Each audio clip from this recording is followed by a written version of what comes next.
कंसीलेशन act. अब देखो ये आर्बिट्रेटर्स को क्यों लेके आया गया है। आपको पता है ना कि आजकल लोगों को इतना घुमाण लगा पड़ा है, डोमेस्टिक होने दीजिए।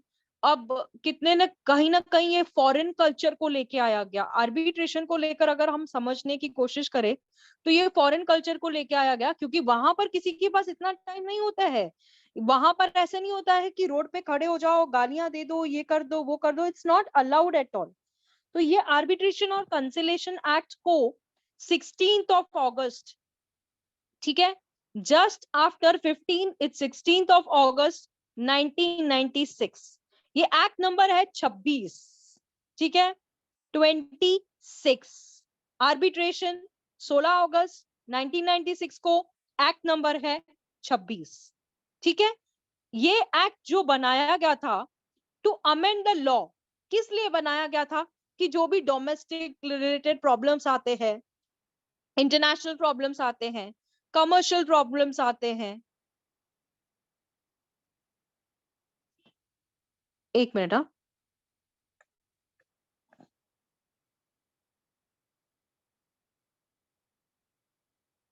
हाँ, इंटरनेशनल आ जाते हैं, कमर्शियल पॉइंट ऑफ व्यू पे आ जाते हैं। फॉरेन आर्बिट्रेबल अवार्ड्स है जिसको डिफाइन किया गया है, जो कि मैटर्स कनेक्ट करते हैं इस आर्बिट्रेशन में।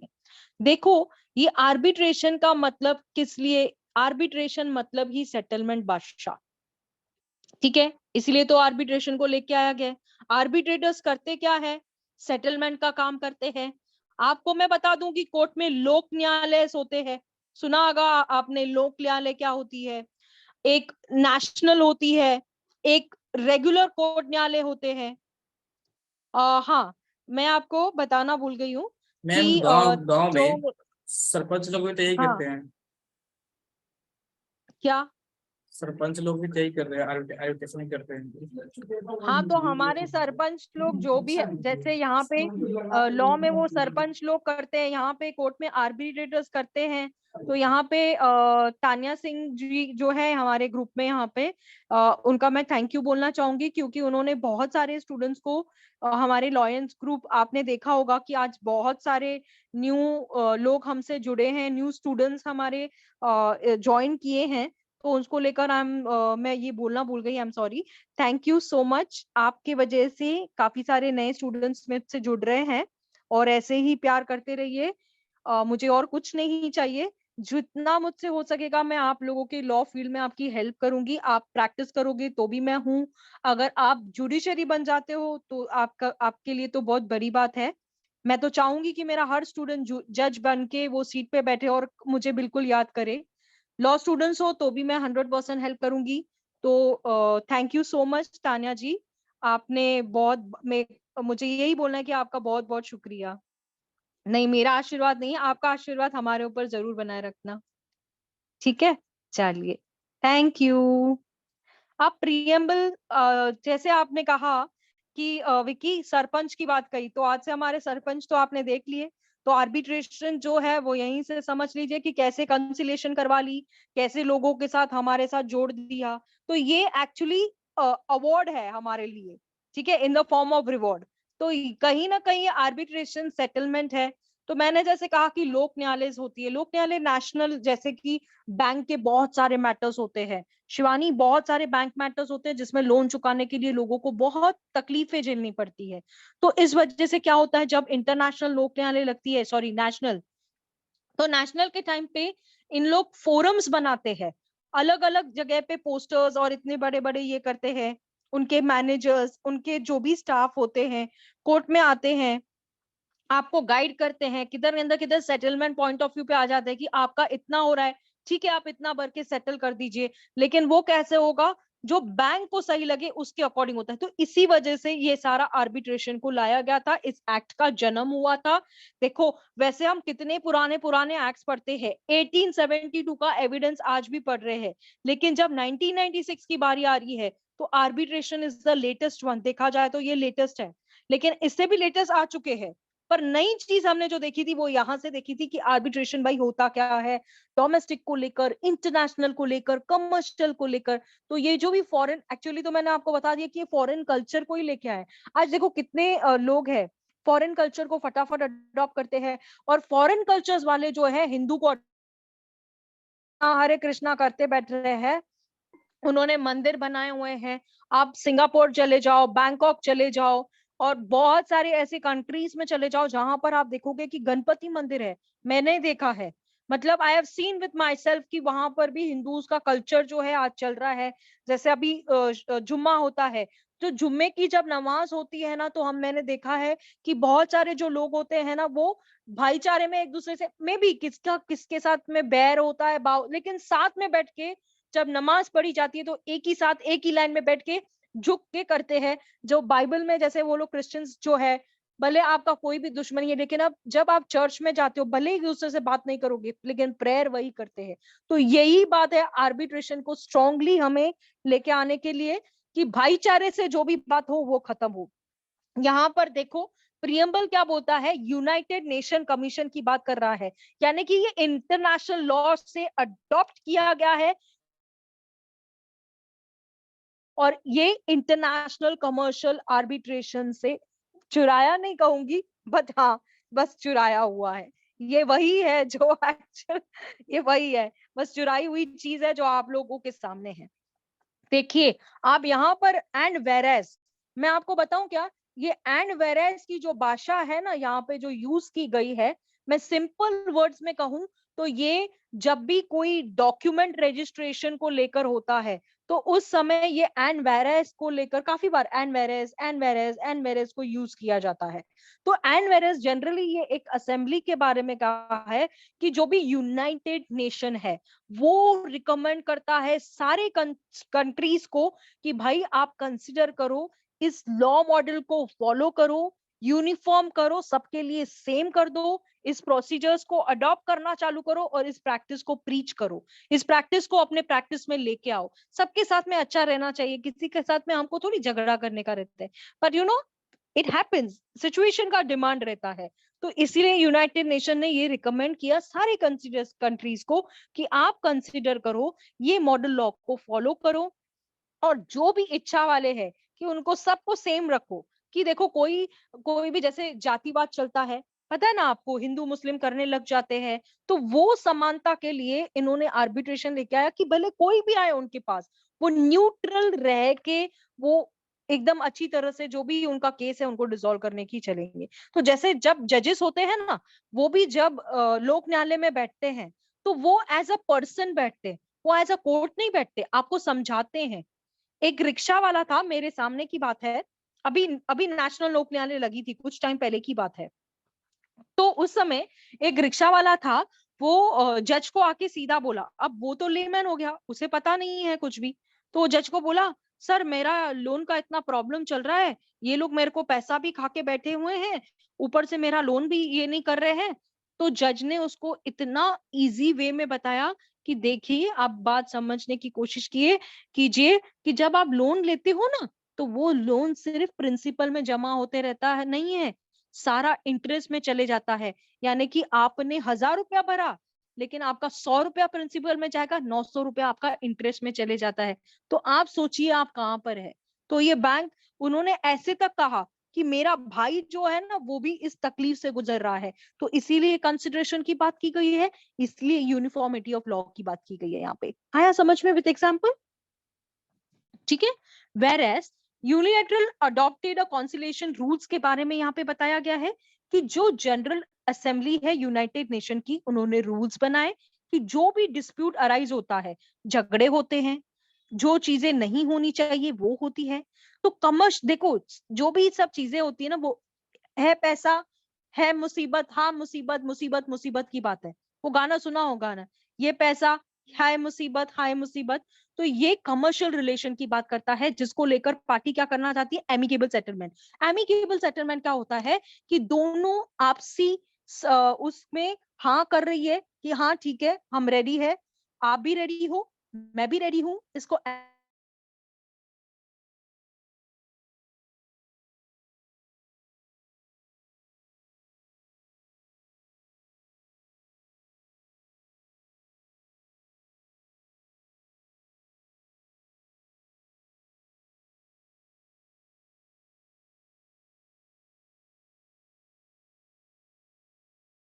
यहीं से तो इन्होंने सीखा कि ये लोग इतने एफर्ट्स लेते हैं।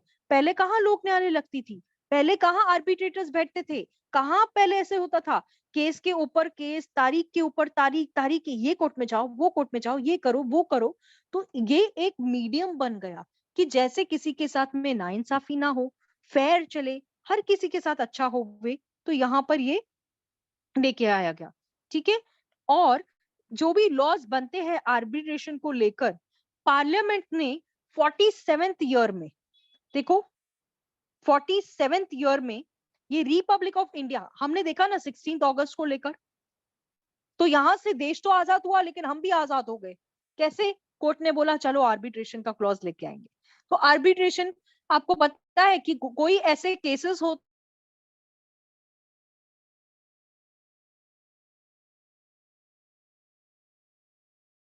होते हैं, जो मैंने आपको सलून का एग्जाम्पल बताया था कि ऐसा सलून था जिसने फ्रेंचाइजी ली थी, वो फ्रेंचाइजी के अकॉर्डिंग उसका आर्बिट्रेशन क्लॉज था, तो वो आर्बिट्रेशन क्लॉज को लेकर ही केस चला।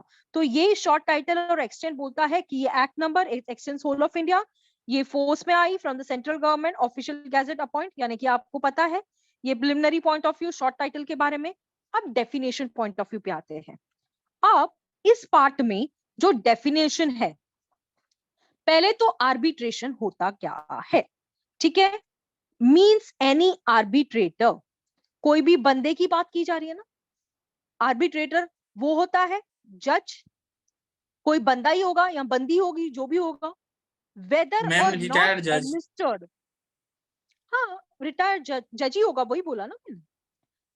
बाय परमानेंट आर्बिट्रेटर इंस्टीट्यूशन, कोई भी आर्बिट्रेटर परमानेंट नहीं होता वहां पे, ठीक है, इट चेंजेस, ठीक है। और आर्बिट्रेशन के लिए एक आर्बिट्रेटर चूज करने का भी आपको किधर ना किधर राइट दिया जाता है, कि आप बोलेंगे कि आर्बिट्रेटर बायस्ड है, सामने वाली पार्टी से मिला हुआ है, तो कहीं ना कहीं आप भी वो कर सकते हो कि हमें ये आर्बिट्रेटर चाहिए। और वहां उस पर जज का तरीके से वैल्यू भी नहीं होता है जो नहीं आर्बिट्रेशन में होता है, जाते हैं। वो एक्चुअली कॉमन पर्सन है, आप समझ के चलो, वो एक कॉमन पर्सन है, जिसको अपन नहीं बोलते हैं कि सेटलर, इसको अपन हमारे भाषा में बोले, जैसे लड़कियों की भाषा में बोलूं तो सेटलर बोला जाता है इसको इधर, ठीक है। आम भाषा में बता रही मैं आपको। तो ये क्या होगा, आएगा सेटलमेंट कराएगा, खत्म हो जाएगी बात, है ना। तो ये एक्चुअली एक कॉमन पर्सन मैम होता है बिचौलिया जिसकी बोल सकते वैल्यू हैं, तो कुछ बिचौलिया। होती नहीं। कौन सा? बिचौलिया। मैं समझी नहीं, क्या बोल रहे हो? बिचौलिया। उस्मा क्या बोल रहा है बिचौलिया? मैं जो रिश्ता नहीं कराते, बीच वाला जो इंसान होता है वो। अच्छा मेडिएटर्स, ओके मेडिएटर्स कहा जाता है। ओके मेडिएटर भी ओके बोल रहे हैं। ओके अच्छा अच्छा, ओके ओके, चलिए। आर्बिट्रेशन अग्रीमेंट, इस आर्बिट्रेशन अग्रीमेंट को बनाना सिंपल एग्रीमेंट नहीं होती, ये सिंपल एग्रीमेंट नहीं होती। आर्बिट्रेशन में स्टैंडर्ड क्लॉजेस होते हैं, इसको ड्राफ्ट करना भी सिखाऊंगी मैं कि आर्बिट्रेशन एग्रीमेंट कैसे ड्राफ्ट की जाती है, मैंने मेरे केस में की है, तो 100% मैं आपको, और जो ऑल ओवर वर्ल्ड में चलता है ना वही ड्राफ्टिंग सब जगह चलती है, यहाँ पे कोई एनसाइक्लोपीडिया नहीं है, कुछ पीएचडी नहीं की गई है। तो ये प्रोविजन जो है ओमिट किया गया है जेएनके में, क्योंकि 2020 में एक नोटिफिकेशन आया था 18 मार्च कि यूनियन टेरिटरी ऑफ लद्दाख ने एक रीऑर्गेनाइजेशन किया था, जिसमें सेंट्रल लॉज को उन्होंने अडॉप्ट किया था। इसका ऑर्डर हुआ था 2020, जिसका नोटिफिकेशन डेट है 23 अक्टूबर 2020। 22 अगस्त 1996 में ये नोटिफिकेशन आया था, इसका डेट है 22 अगस्त, जिसका गैजेट है, उस गैजेट के अकॉर्डिंग ये सारी चीजों की चेंजेस करी गई थी। तो आप 2020 लॉकडाउन का पीरियड है, भूलने की बात ही नहीं है, ठीक है। जेएनके ने क्या किया था, लद्दाख जाओगे तो बर्फीली एरियाज याद करोगे, कब गए थे, अरे 2020 में गए थे, तभी तो लॉकडाउन चल रहा था 18 मार्च को, हम अक्टूबर में लॉकडाउन खुला था तब चले गए थे, बात तो अगस्त 1996 की चल रही थी, पर क्या करे, गैजेट तो आया था पार्ट 2 के अंदर। डेट्स भी याद, 18 मार्च लॉकडाउन पीरियड, लॉकडाउन ओपन 23 अक्टूबर, ठीक है। इस एक्सप्लेनेशन को आपको जेएनके का बिल्कुल याद रहेगा। आर्बिट्रल अवार्ड क्या होता है? ये एक इंटरम अवार्ड होता है। देखो, समझो एक आर्बिट्रेटर अवार्ड हुआ जिसमें प्रॉपर्टी को लेकर कोई अवार्ड हुआ है कि आप प्रॉपर्टी को अक्वायर कर सकते हो, या एक्विजिशन का अवार्ड हुआ है। जैसे गवर्नमेंट ने मेरा प्लॉट, मेरा जो पट्टा जिसको आप बोलते हो ना, पट्टा प्लॉट जो भी आप बोलते हो, वो ले लिया और मुझे मुआवजा तो चाहिए ना, तो उसको लेकर मैं आर्बिट्रेशन इधर चली गई, तो आर्बिट्रेशन ने मुझे इंटरम अवार्ड दे दिया, जो कि पार्ट अवार्ड जिसको बोलते हैं कि ठीक है जा बच्चा जा, कुछ नहीं मिल रहा था, थोड़ा कुछ तो लेके चले जा। तो this is an arbitral award, जो कि आप आर्बिट्रेशन जो भी केस होता है उसके अकॉर्डिंग आपको आर्बिट्रल अवार्ड दिया जाता है। It can be in the form of compensation, पैसे के रूप में हो सकता है, प्रॉपर्टी के रूप में हो सकता है, ठीक है, उससे कहते हैं आर्बिट्रल अवार्ड। आर्बिट्रल ट्रिब्यूनल की बात करें तो एक सोल आर्बिट्रेटर अपने पैनल ऑफ आर्बिट्रेटर्स पे काम करता है। देखो, पैनल का मतलब क्या होता है? जजेस का पैनल होता है, पता है ना, एक जज, दो जज, तीन जज, चार जज, ये पैनल में होते हैं, जज के पैनल्स होते हैं। जब आर्बिट्रेशन होता है ना, तो आपके मैटर्स कौन से कोर्ट में जाते हैं, तो उसके ऊपर पैनल बोला गया है यहाँ पर। ऐसा मैंने बता दिया आपको कि एक जज, दो जज, तीन जज, ये पैनल्स है। Court means what? अरे यार, ये तो जनरल डेफिनेशन है कि in case of arbitration other than international commercial, the principal civil court of original jurisdiction. Principal civil court कौन होता है पता है आपको? जो भी सिविल जज सीनियर डिविजन्स में बैठते हैं, ठीक है, उसका बाप प्रिंसिपल, जो कि head of the other civil जजेस होता है, ठीक है। अगर आपको कुछ भी करना है तो आपको हेड की, जैसे आप डीजे के पास जाते हो ना, कुछ भी प्रॉब्लम होता है तो, है ना, डीजे के पास जाते हो ना, डिस्ट्रिक्ट जज के पास जाते हो ना, कोई भी प्रॉब्लम होती है आपको तो आप डीजे के पास जाते हो कंप्लेन करने के लिए। तो यहाँ पे अगर सिविल का मामला होता है तो यहाँ पे प्रिंसिपल जज होता है, ठीक है, जो कि original jurisdiction district includes high court. High court अपनी ओरिजिनल जुरिस्डिक्शन यूज करती है ना सिविल मैटर्स को सुनाने के लिए, ठीक है, जहां पर कोई subject matter of the arbitration है, ठीक है। अगर कोई आर्बिट्रेशन को लेकर कोई बड़ा मामला है तो जो हाई कोर्ट है क्या उस मामले को नहीं सुनेगी? 100% सुनेगी। उसको वही पावर यूज किया जाएगा, वो अपना वीटो पावर यूज करेगा और वही मैटर को सुनेगा, ठीक है। पर यहाँ पे क्या इंक्लूड नहीं करता है इसमें, जो कि इंफीरियर कोर्ट है, नीचे वाली कोर्ट, ठीक है, या कोई भी small causes court. Small causes court क्या करती है? छोटा मोटा मामला देखती है, छोटी चीजों को देखती है, जैसे लीवर लाइसेंस का केस होगा, यानी कि उसके हाथ में उसकी हाथ बंधे हुए है, वो उतने ही देख सकता है जितना कि उसको देखने की परमिशन है, ठीक है। मैं यहाँ पे औकात नहीं बोल रही हूँ, बस समझ जाइए, ठीक है। चलिए आगे बढ़ते हैं। It is just an application without hurting anybody's sentiments. जहां पर इंटरनेशनल कमर्शियल आर्बिट्रेशन की बात करें तो जो भी सिविल जुरिस्डिक्शन है जो कि क्वेश्चन फॉर्म करती है, जो भी सब्जेक्ट मैटर होता है, जैसे अपील्स होने दीजिए, डिक्री होने दीजिए। अपील, आपको पता है कि जब आप कोई भी केस से नाखुश होते हैं तो उसको लेकर आप अपील में जाते हो ना, हाँ, डिक्री होती है। तो डिक्री के बाद में क्या होता है? एग्जीक्यूशन प्रोसीडिंग्स होती है ना, सुना है ना डिक्री। अगर आपने मेरा वीडियोस देखा है ऑर्डर 21 को लेकर, मैं आपको एक सजेशन भी दूंगी, अगर आप बैठे हुए रहते हो ना तो ऑर्डर 21 के वीडियोस 100% यूट्यूब पे डले हुए हैं, उसको देखो। तो यहाँ पे कंफ्यूजन बिल्कुल भी नहीं होगी कि अपील क्या है, डिक्री क्या है, जुरिस्डिक्शन क्या है, कतई नहीं होगी, ठीक है।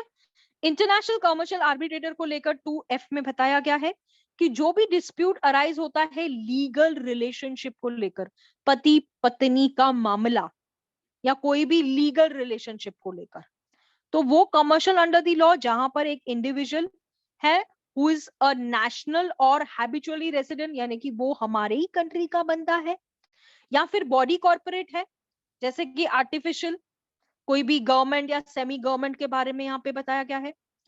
Association of body of individuals, जो कि सेंट्रल मैनेजमेंट को एक्सरसाइज की जाती है। The government of foreign country, वो भी आ जाती है यहाँ पे।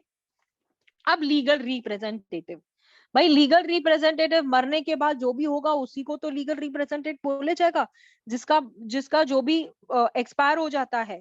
जैसे फादर एक्सपायर होने के बाद क्या होगा, उसके लीगल रिप्रेजेंटेटिव। वही अगर आर्बिट्रेटर जिसका केस था वो मर गया, तो मरने के बाद कौन आएगा, उसके legal representative. Two g legal representative. चलो इस बात पे पार्टी हो जाए। Party means a party to an arbitrator agreement. अब पार्टी मतलब वो पार्टी नहीं होगी यहाँ पे कि आर्बिट्रेटर एग्रीमेंट में आप उसमें पार्टी है, जैसे कि आप दो जन है ना, उस्मा एक पार्टी है, विक्की एक पार्टी है, या फिर शिवानी एक पार्टी है, ठीक है। यानी उस केस में जैसे प्लेंटिव डिफेंडेंट कौन कैसे होता है पार्टी, तो यहाँ पे ये पार्टी की जा रही है जो कल विक्की होके आया, वो पार्टी नहीं है ये पार्टी, है ना।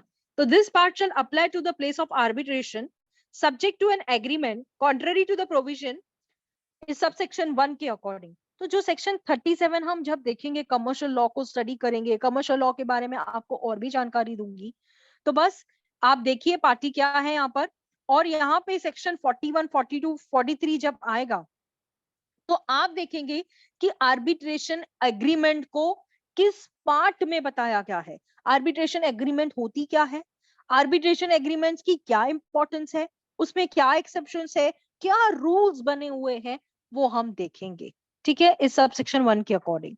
Subject to the subsection 4, ठीक है। ये पार्टी देखो कितनी लंबी चल रही है इनकी, क्योंकि हम 5th क्लॉज पे आ गए हैं कि जो भी प्रोवाइड करता है any agreement in between India or any other country, यानी कि इंडिया में अग्रीमेंट किसी और कंट्री वाले के साथ में हुई है, तो ये आर्बिट्रेटिंग प्रोसीडिंग्स उस पे नहीं लगती है, यहाँ पर अप्लाई नहीं होगा।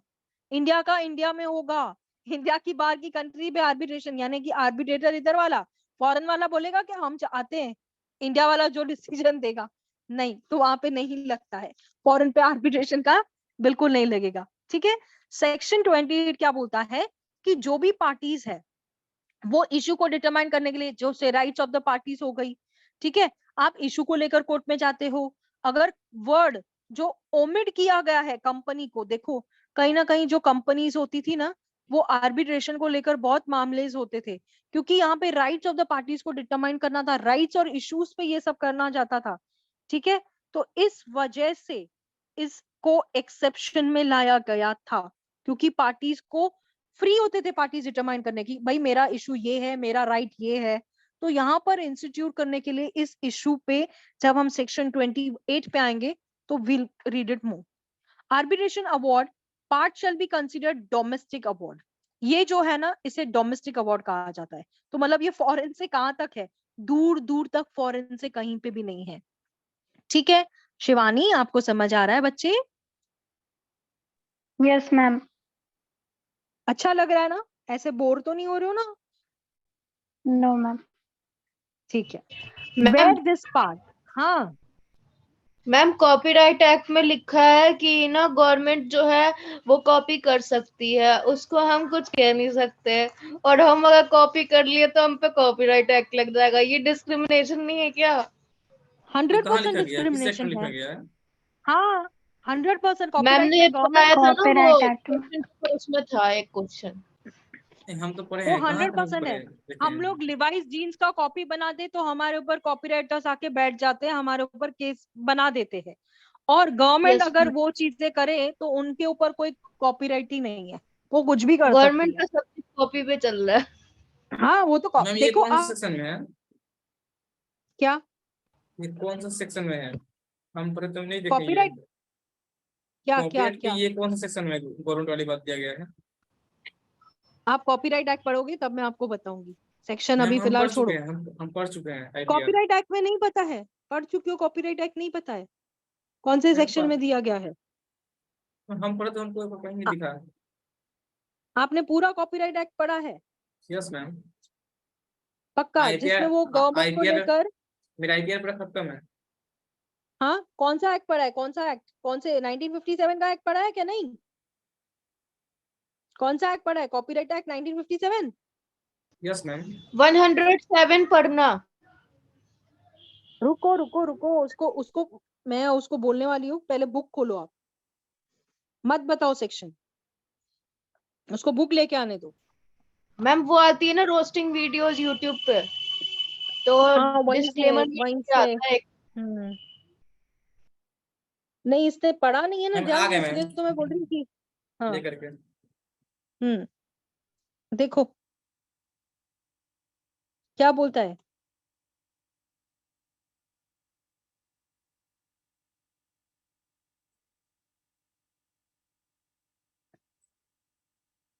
सेक्शन कौन सा है? 107 देखो, पूरा देखना कि उसमें डिस्क्लेमर क्या है, कॉपीराइट के इन्फ्रिंजमेंट क्लेम्स क्या है, उसमें एक्सेप्शंस क्या है।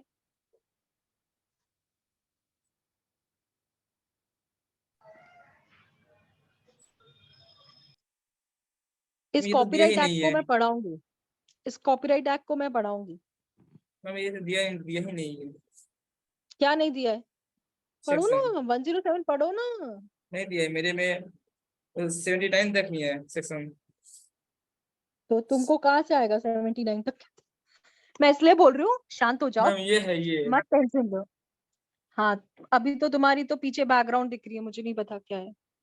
चलिए कोई नहीं, 107 अपन देख लेंगे। और मैं इसलिए बोल रही हूँ आपको कि ऐसा आपने 1957 का ही एक्ट पढ़ा है ना कि कुछ और पढ़ा है?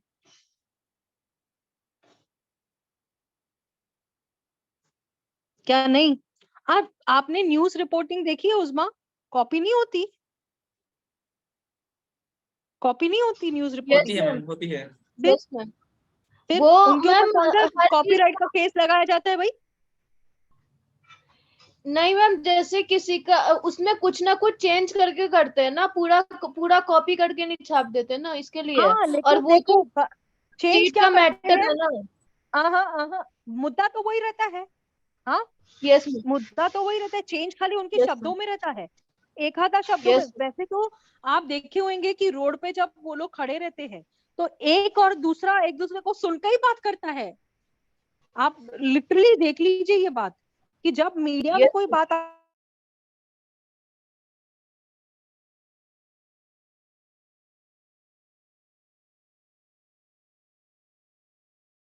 है, कहाँ नहीं है वो कॉपीराइट? मुद्दा यस तो मैम। वही है। बहुत जगह ऐसा है कि कुछ बहुत चीजों के डुप्लीकेट कॉपी बन के बिकती है, ठीक है, चाहे वो कुछ भी हो, मेकअप का प्रोडक्ट हो, कुछ भी हो, तो उसमें नहीं लगाते कॉपीराइट, ताकि तो इसके क्योंकि लिए तो उनकी इसके लिए तो मार्केट। हाँ, तो इसके लिए तो डॉक्ट्रिन लेके आए, ये फेयर यूज होना चाहिए चीजों का। इसीलिए तो यस। डॉक्ट्रिन पढ़ो, डॉक्ट्रिन पढ़ो, मालूम पड़ेगा। ठीक ओके है मैम। ओके चलो, मैम। आई होप आज आपको समझ में आया। मैं आगे बढ़ने से पहले आपको जो मैंने आपको बता दिया उतना समझ में आया तो मुझे आगे जाने के लिए बहुत इजी होगा।